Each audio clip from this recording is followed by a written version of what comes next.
Guys, hello. I'm Ben Minal, and I'm sat with one of the coolest drummers on the planet. It's Josh Dion. Hi. How you doing? I'm good. How are you? I'm very well. We are in my hotel room here in Manchester, Yeah. which is not something I thought I'd be saying to Josh anytime soon, but here we are.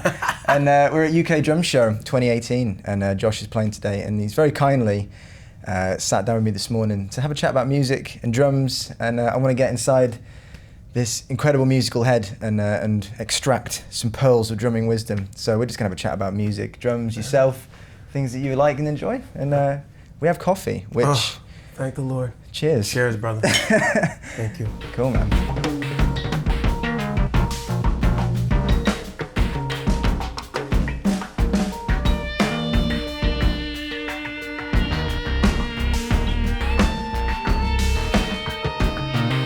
So you played Leeds last night. We did. Yeah. It was it was a really young crowd, and it was a 4-band bill. So Wow. you know, you're running around and it's a power set. You know how that is. Oh yeah. But yeah, it was great. I mean, you know, the response was fantastic, and that was our first time being there. And all I knew about Leeds was the Who. So I'm like, Okay. Yeah. Yeah, You know? I spent quite a lot of time in Leeds. So Okay. I grew up in Yorkshire, and Leeds was like the nearest cool city, you know. So Okay. So yeah, and you know, just there's a really great student community there. People that love music and art, and there's a good vibe for people that love the kind of creative stuff there. So Yeah. it's a cool city. Yeah. So you've been touring. You've been over a little while. Yeah, it's been great. I mean, I feel like I finally got to know the country. Cool. You know, we get to know the highways and hit most of the major cities. Also went to Scotland for the first time. Oh wow. Had a sold-out show in Glasgow and got rowdy. It was freaking awesome. What was the impressions of Glasgow? Did you get any time in the city? Was it straight in playing out? You know, and not enough time, but like we got to see some things, you know, and like, you know, went for a great breakfast the next day and took some photos and Cool. just a little bit. Yeah, I mean, yeah, that was one of my favorites. Yeah. You know, and it's also like, I feel like my impression of the UK in general is always like this old, which there's so much history obviously, but a lot of these cities are super modern looking. Like I did not expect that. It was a really cool combination of history and modern architecture. I was Yeah. like, man, you know.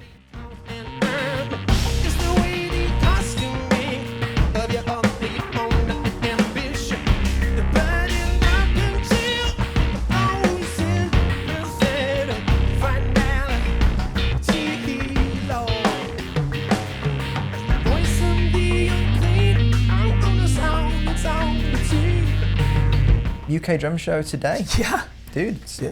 you're on the main stage. Working our way up, baby. Yeah? Yeah, no, it's gonna be awesome, you know, and it's weird because I have been doing drum shows too, and it's not something I would have imagined, and it's not something I really knew about. Mm-hmm. You know, it's like it's a whole other culture. You know what? It's crazy how much of like a scene and a circuit there is for these drum shows. You know, Yeah. like I think, you know, it's awesome, and some of the ones over in Asia are massive. You know, like, you know, I saw some videos Benny Greb was posting. He did like there's a drum fest out there, and it's an outdoor drum fest. And it's like looks like tens of thousands of people. And Yeah. I just love it. So like, there's this.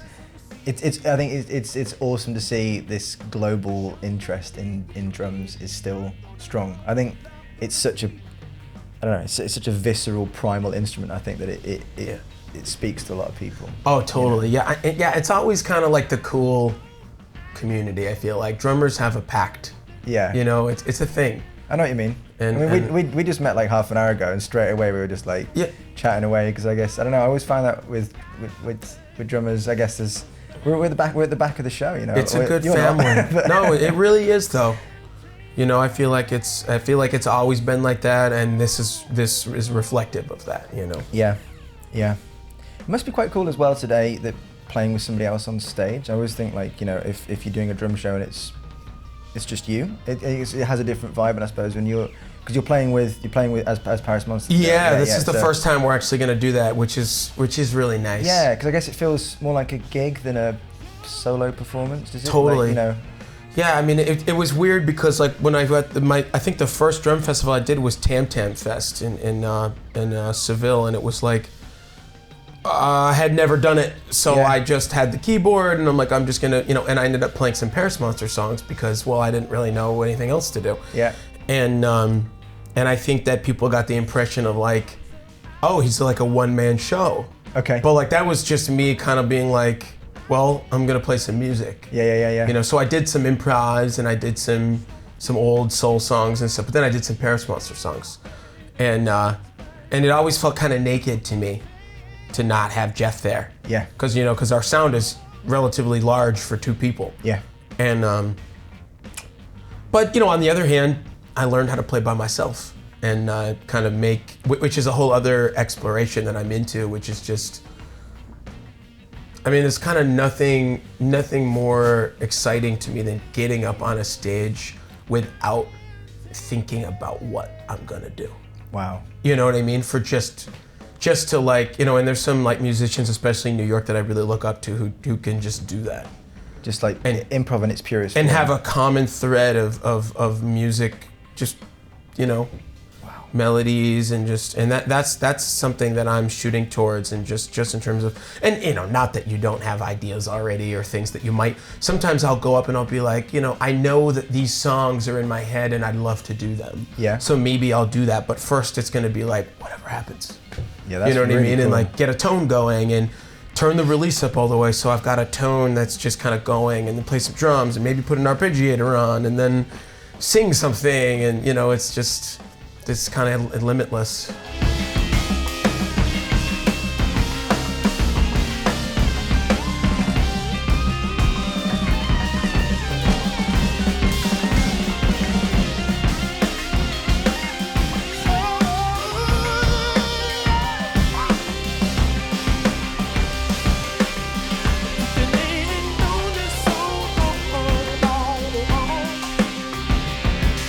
I guess with what you do, the layers you can create and loop on the synth, and you've got, unbelievable voice. I'm jealous. Ah, And, thanks, no, man. dude, it's just ridiculous. Like, I think that's, I think the reason your popularity is rising so fast is because I think it's the talent is very evident, because as we were saying earlier, I think it's visually a real show.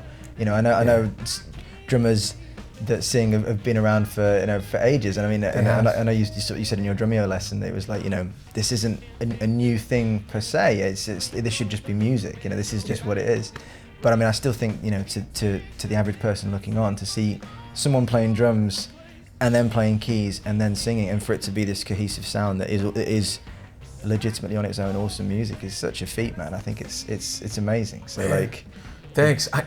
Dude, 10 years ago, I would have not imagined this. Yeah. It's really weird. Yeah. And I remember everyone always said in life, like, you never know what your path's gonna be, Yeah. And so it's really true. Like, I really did not just it didn't dawn on me to do this. Like, you know what I mean? Well, obviously at some point it did, but it wasn't like a plan I had years ago or anything. Like, it's really strange how the whole thing is developed. And, I think the thing that I'm most happy about is that it really utilizes my entire knowledge of the keyboard, which isn't that breathtaking. You know what I mean? So it's like I've kind of taken the best of what I know of that and applied it to the drum set. Yeah. Which in the end is gonna be better. Yeah. For me than trying to play piano or anything like that. You know what I mean? So you're a drummer primarily. Yeah. With the additional. That might be why drummers like it so much. Yeah. Is because it's kind of like, oh, this guy's actually a drummer. Yes. First. I think that's pretty evident, regardless of like whether I'm just playing a backbeat or whatever.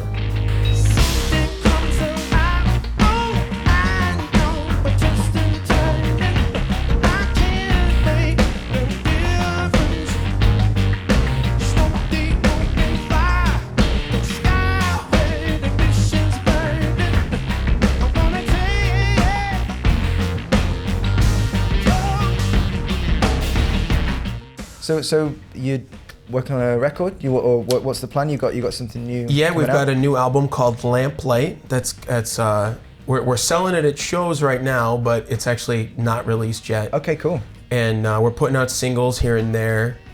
And it's interesting because our live show is like super energetic and intense. And this album is intense, but it's really more of like a storytelling kind of album. I'm really proud of the production. Cool. And yeah, and we're ready to make the next thing. Yeah. So amazing. But yeah, we're really happy to finally have this. We put out singles but like you said earlier, it's like there's not a ton of material out there. We've really like kind of lived off of our EP for quite some time. Yeah. And just tried to, get ourselves out there and touring and all that, which has been great.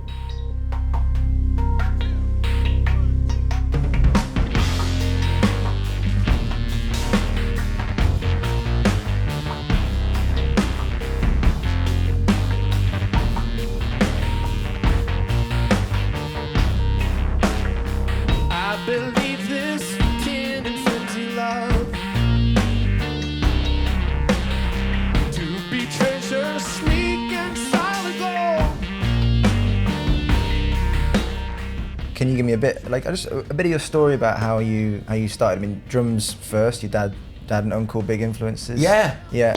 My dad's a drummer. I mean, I don't remember starting drums. Wow. Like it's always been there. Yeah. I'm lucky, and it's like we always had drums and music, and we had a big record collection. I have an older brother who, just loves music and introduced me to Cream, and the Grateful Dead and all these great things when I was, 5 years old or something. I mean, I was just this little kid who I used to practice all the time back then. And I think my favorite drummers to emulate, was like Ringo, Nick Mason, Bonham, which I'm sure I couldn't do. But I think that it was like the Nick Mason fills and the Ringo fills as a kid, where you're kind of like, oh, okay, like trying to get the beats and stuff, and just.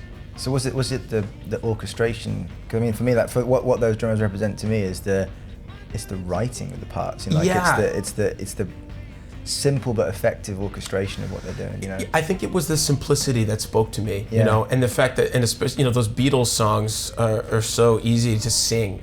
Yeah, okay. It's like the greatest children's music ever. Yeah. You know what I mean? Like, I just remember being like, just, it just sticks with you forever, And I think Pink Floyd was huge for me because it just, what a unique sound, and the vibe, the mood. I don't think I even knew what that was, but I was just drawn to it. Yeah. The energy and all these different emotions that didn't exist in any of the other bands I was listening to. And I had a great drum set, and I would practice a lot, and my dad, he never really said like, oh, you gotta play. He wasn't like, I didn't really have a teacher or anything.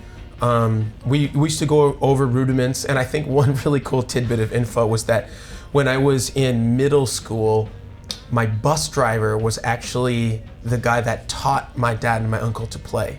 Wow. He was like this tremendous rudimental drummer from the Connecticut area, and just got a gig driving a bus, like and so he I'd wait for the bus in the morning, and I'd sit in the front, and his name was Roddy Vincelette, and he was a bad dude. I mean, my dad like tells these stories of like, we used to go out with a snare drum into the woods and practice for 4 hours, Wow. Which I don't doubt that things like that happened. It was highly intense, and I guess they both graduated from his class. Yeah. And so I'd get on the bus, and Roddy would be like, "You're working on your flams," and all this.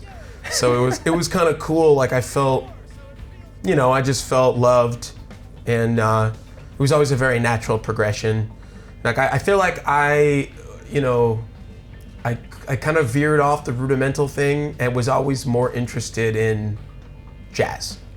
Interesting. You know what I mean? So I was always kind of like aloof and looking over in a different direction. Okay. But I'm just so thankful that those things are instilled in me. Yeah. At a young age, so they kind of just sometimes show their face. Yeah. That foundation. Yeah. For sure. And it was the same thing where I had this great teacher in middle school named Kay Namasic, who I mean, I was fourth grade or something, and she invited me, and I didn't read music. I didn't know anything, but just playing the records. Okay. You know, and I didn't know like how to interact or anything. It was like I was like this little nerdy kid, and she really like helped me, and like, you know, I got in the band. I learned how to read music, and you know, what does this mean, and you know, and she was the first one who introduced me to the piano and said, "You gotta learn this. You gotta get, you know, here's the vibraphone, here's the piano, here's a jazz chart, here's what a major 7 chord is, here's what a dominant chord is, here's all the scales, 12 keys." Brilliant. And like, God, thank God, man. Yeah. She taught me all that. So that was where that kind of started to happen. And did you always sing? Were you just... No, like I had no clue. I mean, although we did find tapes of me singing and playing drums when I was like 4. And it was all the Allman Brothers. Right. It was like I was emulating Allman Brothers records, like just this little kid, you know? But like I never thought I was a singer. Had a girlfriend when I was a teenager who said, "You gotta join the chorus." So I joined the chorus and I tried out for a solo in a gospel song. Okay. And I got the solo. Brilliant. You know, it was like "This Train is Bound for Glory." Okay, yeah, you know? And just nervous, and you know, I got that, and very slowly but surely started to kind of have confidence. Had a Pentecostal experience when I was 12 and got heavy into the church thing. Yeah. For a while. Yeah. Used to watch those singers. Yeah. And Unbelievable. would always say, how can I be like that? Yeah. And I feel like that energy instilled in me, not only as a singer and as a messenger of some kind, but just in music in general, in life, you know, still is with me. Yeah. Very like, you know, a burning flame, you know, Yeah. nonetheless, of however messed up that world of religion can be. Yeah. I'm glad that happened. Yeah. And that's a huge part of me, and all of those things coming together, and also the church was like, you know, I played piano there, and just kind of like threw me into the fire, so to speak, of like, oh, I remember someone saying like, "Do you want to play piano for the Christmas program?" And I was like 12, 13 years old or something, and I did it, you know. It was all triads, it was all 1, 4, 5 chords, but like nonetheless, it's whatever that was, I had to do it. Yeah. You know, and just, so all those little things kind of, you know, help you to the next place. And then I had a friend who put on Parliament Funkadelic one night in high school, and I had never really known what funk was. Mm-hmm. And I remember that, I'm skipping over a few things, but then that was a huge thing, where like, oh, funk, and so I became like the funk guy. Like, I mean, people who I went to high school with would agree, like, you know, I was... I can imagine that. Fairly annoying, probably, you know, I like... And like became obsessed with funk. I mean, we're talking like 250 records later, I was just like the guy, you know, like, and to this day, I'm still digging and finding things that like whole areas of the US that had scenes with bands that I didn't even know about. Man. You know, so that runs deep, and so I got really into funk. Yeah. And which is very evident with the keyboard playing now. Yeah.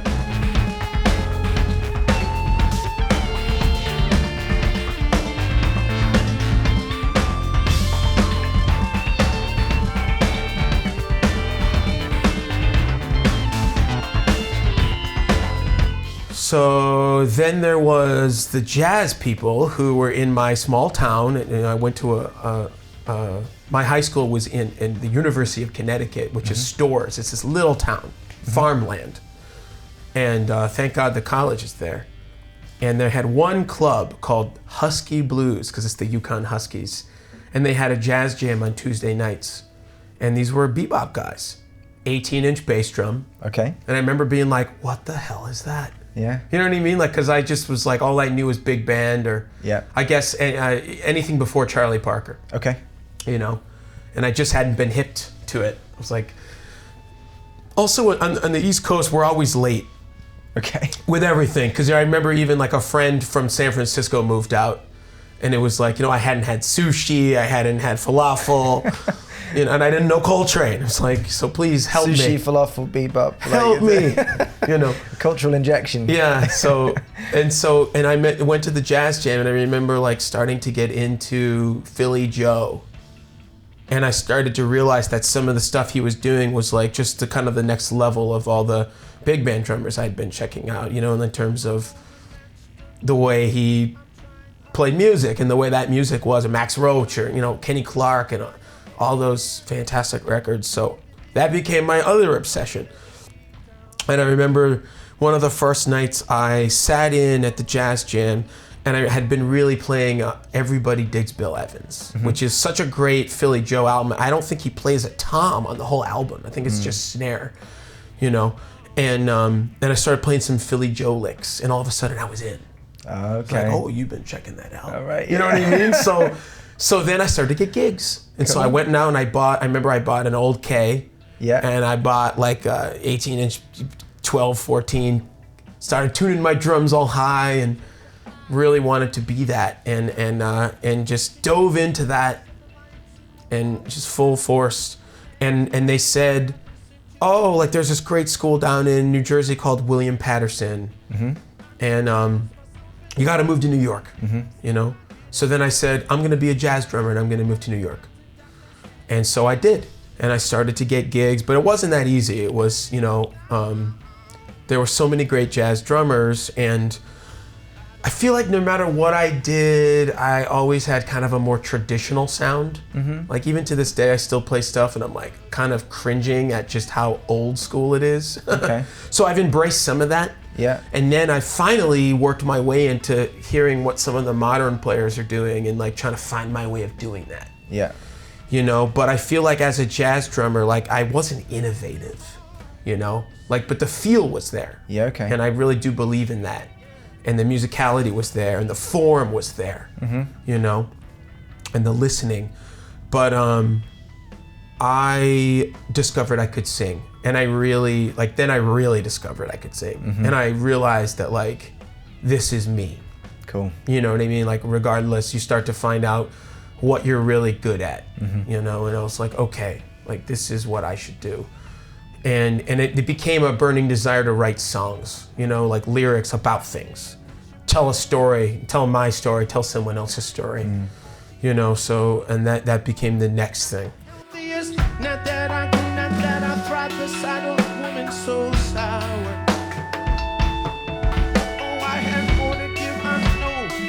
What's on the cards for you the next year, next 2-3 years? Like where do you want to take your craft? Where do you really want to go with this next? We are booked. Cool. For what looks like the rest of our lives. I mean, it's great. We've been waiting for this moment. It's just solid. I mean, amazing. We're already at April, you know, and we're getting some great opportunities opening for some great bands so we can build. Yeah. And this is a type of work that part of me wishes I had really stuck to 15 years ago, because, you know, I'm in my 30s now, but we're doing it. Yeah. You know what I mean? And the fan base is building fast, and regardless, we got to keep putting stuff out. We put out Lamplight. We've come up with this thing that I really believe in. The stage show is continually getting better. I've been going out front more. The modular synth gives us an opportunity for me to leave the drums. Cool. And it's like we're just scratching the surface. It's so cool. Would you introduce, you just said about you coming forward from there, is there other things you would introduce that allow you to change that dynamic, or do you want to keep the natural restrictions of that and have that as a creative restriction? In a good way. And restriction is such a great word that I have never liked. Who does? But it's definitely something that we've learned in this band. Yeah. We've edited a lot. I mean, there are no chords right now in the band. You know, everything's monophonic. Okay. So the writing is 3 notes at a time. Okay. You know, or maybe 4 if the modular's doing something. So it requires a melodic bass line and a good melody, otherwise you're screwed. You know, and writing that way is cool. Sometimes I'll sit at the piano and just kind of move in tenths, in ways that you can really pivot to different keys and things and different changes. just using, you know, the real strong tones. Okay. You know what I mean? And there's like no wasted sound. Now we may add a second keyboard or something. Yeah. Like I'm always hearing like a higher end kind of synthy thing, which right now it's just not economical. Yeah. But I want to, you know, obviously I want to keep it a duo because Jeff is doing so much soundscape stuff, and the modular is like such a powerful thing that like it's like ridiculous. Yeah. Like when that's going through a full PA, like I don't even have to do anything. Yeah. Like I can just sit there. Yeah. It's just like crazy stuff is going on. Yeah. Not to mention it can be connected to lights and things like that. Yeah. So the show is like, and the thing that I like about it is it's in real time, it's not a sequence, it's not programmed in any way. Mm-hmm. It's and it's an improvisational thing. Yeah. Like it's never the same, even though I mean it's to the same tempo or something, so it's gonna sound similar. But he's manipulating that. We change it up on a nightly basis. If there's an open section and I want to go to a different key, I can just do that, and he's just gonna follow.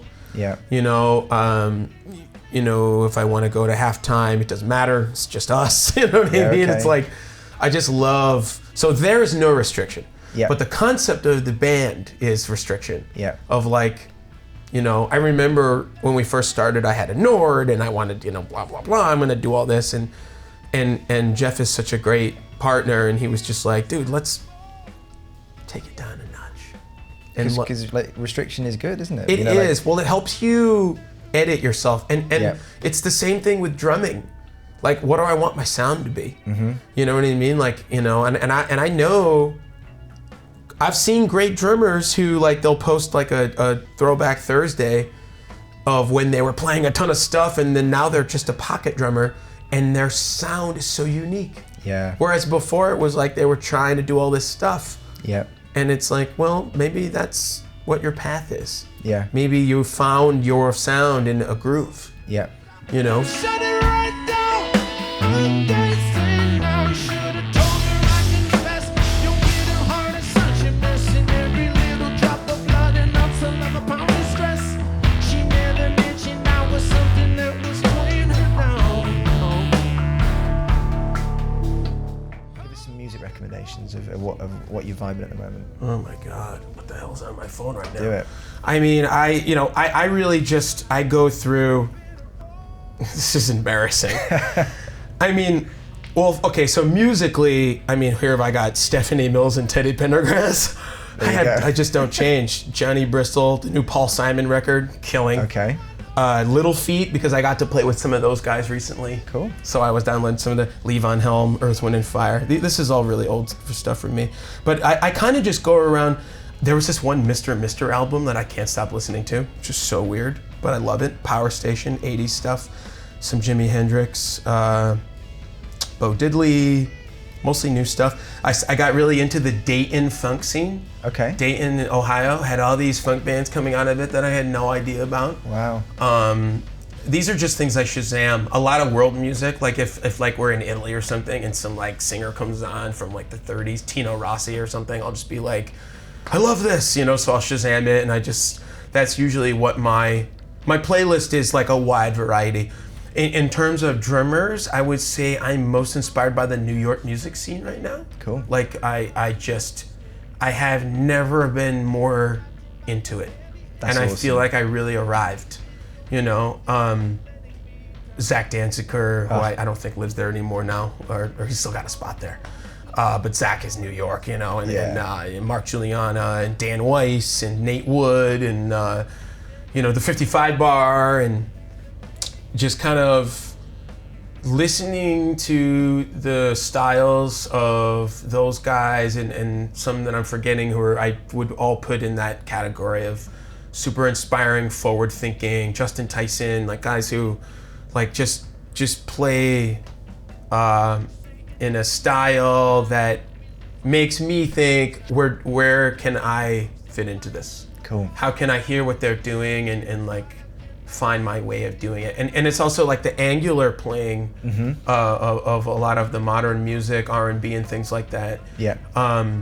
I have. Do you mean like the kind of when people are sort of shifting the time feel? Yeah, kind of like I've tried Chris to. Daddy Dave stuff. Chris like, Daddy Dave, yeah, yeah. I've tried to kind of incorporate that into my like roots rock free. It's a hard thing to kind of get right, style. isn't it? Like, I find it hard to get it. I mean, I don't consider someone that does that at all, but like I find it hard to get it where it doesn't sound like I'm just trying to emulate that. Trying to emulate. Well, that's You know. the thing. You gotta find your way of doing it. And to me, it's more about a wide beat, which actually goes back to the Billy Hart thing. That's where Okay. I first discovered that. In elongating of the time. Okay. You know what I mean? And kind of like, I started to use groupings of 5 in my subdivision, in Okay. my natural. And it's like I'm starting to hear everything like that. Yeah. Where it's just broken. Yeah. You know what I mean? And so like that, and then all of a sudden it's like, well, the beat becomes that. Yeah. You know what I mean? And so I can try to find myself in that. And then I take my sloshy, whatever the hell it is that I do, and try to hear what like Zach does or something. Okay. You know, and also the kind of the way that Zach and Keith and guys like that would play these cascades Yeah. around the drums Yeah. in a polyrhythmic nature Yeah. that somehow stays in time, or not even. Yeah. You know, and then boom, you know what I mean? and so like those two textures of like the smoke and the mist of, you know, But with the complete precision internally, yeah, and like, knowing you know, what's happening. and then the groove of the, you know, it can be in 4/4, but the kind of elongating, the widening of the beat. Yeah. You know what I mean? And trying to find what that is for me. Those are two things that I've been really influenced by. And New York is just like ridiculous for that. I feel like there's just so many great drummers and playing great music, writing great music, leading bands, you know, doing crazy things. And I need to get out there, and you can show me around some places, because like Yeah, man, I've only been to New York once a few years ago, and it was a quick visit, but I really it's on my list to get out there and spend some time out there and really see some music. dude, you gotta ring me, man. Yeah, I will. We'll end up at the Bitter End Jam at 2 a.m., trust me. Yeah, just geeking out on elongated quintuplets. Yeah, and who knows if that's even what it is sometimes. I know. But I do love the fact that jagged kind of thing kind of started to open up my mind a little bit, because I never saw myself like that. You know what I mean? Because I just love a good solid backbeat. Like, who doesn't? You know? Yeah. And I also like play a lot of, you know, bump ba bump. You know, everyone's, I don't know, like kind of the same rhythms. But I started to explore. And you know, and that's something I love about the internet too. Like, once I got into this whole drummer world, it was like, now my feed is just like great drummers. Yeah, and my Instagram You know? is just people that are so much better than me all the time. Yeah, It's it's just like I'm like, okay, like, wow. Yeah, you know, it makes me think differently about things and what I can do with really not. I don't have a lot of stuff, but it's like I can do so much with it. And I'm still like listening to the great field drummers. You know what I mean? Like, you know, I'm still going back. I mean, Jeff and I probably listen to jazz more than anything still.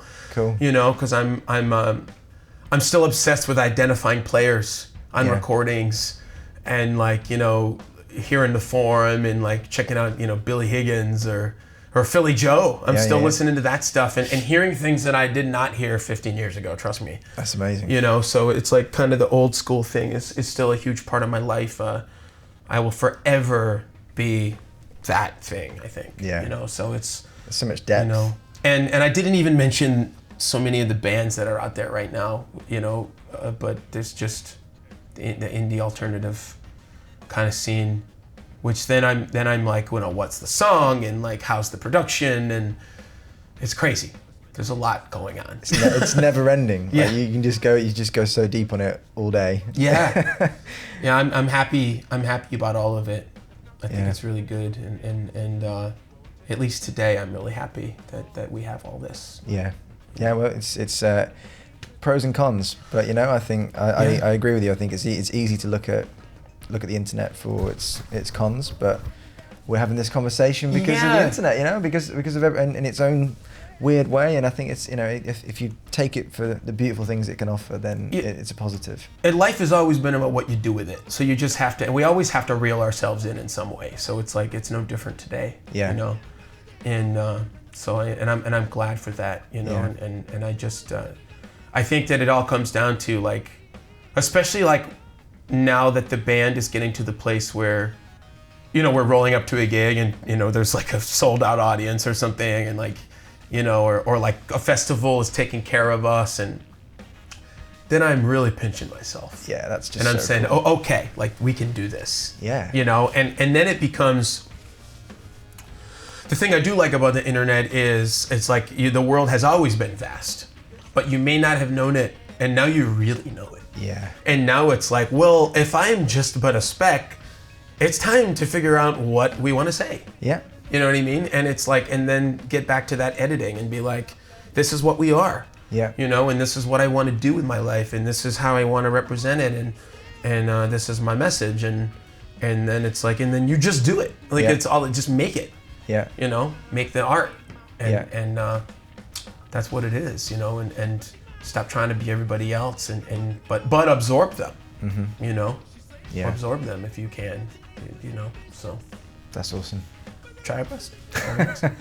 Yeah. Well, dude, I think that's. Yeah. I think we'll let you go and get ready for your performance. It's there. gonna be a fun day. We're on at 3 o'clock. Yeah, so it's like kind of a daytime thing, but